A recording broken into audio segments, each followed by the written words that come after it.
Hello, ഇന്ന് നമ്മൾ കുംഭമേളയ്ക്ക് വന്നതാണ് കേട്ടോ. നമ്മുടെ നാട്ടിൽ കുംഭമേള നടക്കുമ്പോൾ നമ്മളെങ്ങനെ അവിടെ ചെല്ലാതിരിക്കുക?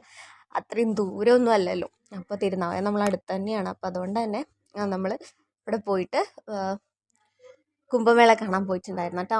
ഭയങ്കര സന്തോഷം കേട്ടോ. നമ്മൾ ഇത്രയും നമ്മൾ റീൽസിലൊക്കെ കണ്ടിട്ടേ ഉള്ളൂ. പക്ഷെ നേരിട്ട് ആ ആരതി എടുക്കുന്നതും നമുക്ക് ഭയങ്കര പുഷ്പം അർപ്പിക്കുന്നതൊക്കെ കാണാൻ സാധിച്ചതിൽ തന്നെ വളരെ സന്തോഷം.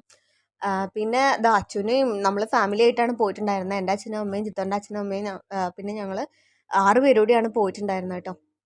ഭയങ്കര തിരക്കായിരുന്നു. സൺഡേ ആയതുകൊണ്ട് തന്നെ നമുക്ക് ഒന്നും അധികം കാണാനൊന്നും പറ്റിയിട്ടുണ്ടായിരുന്നില്ല. എന്നാലും നമ്മൾ എല്ലാം കഴിയോളം അവിടെ നിന്നു. ഓരോ ഗ്യാപ്പിലൂടെ ആളുകളുടെ തലയുടെ ഇടയിലൂടെയൊക്കെ നമ്മൾ ചെറുതായിട്ടൊക്കെ കാണാൻ പറ്റി.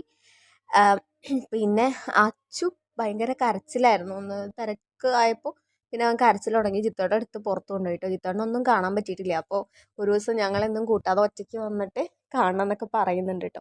പിന്നെ നമ്മൾ പ്രോഗ്രാമൊക്കെ കഴിഞ്ഞ് ഒരു 8 മണിയൊക്കെ ആയപ്പോഴേക്ക് ഇത് പൂജയൊക്കെ കഴിഞ്ഞ് ആരതിയൊക്കെ കഴിഞ്ഞ് നമ്മൾ അവിടെ നിന്ന് ഇറങ്ങി കേട്ടോ.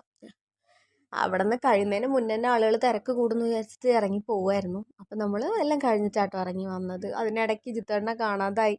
നമ്മൾ പിന്നെ ഫോണൊക്കെ വിളിച്ച് ഫോണുള്ളത് കൊണ്ട് നമുക്ക് വേറെ പ്രശ്നങ്ങളൊന്നും ഉണ്ടായിരുന്നില്ല. എന്നാലും തിരക്കാകുമ്പോൾ നമുക്ക് എവിടെയാണ് എന്താണെന്നൊന്നും ഒരു പിടുത്തം കിട്ടില്ല.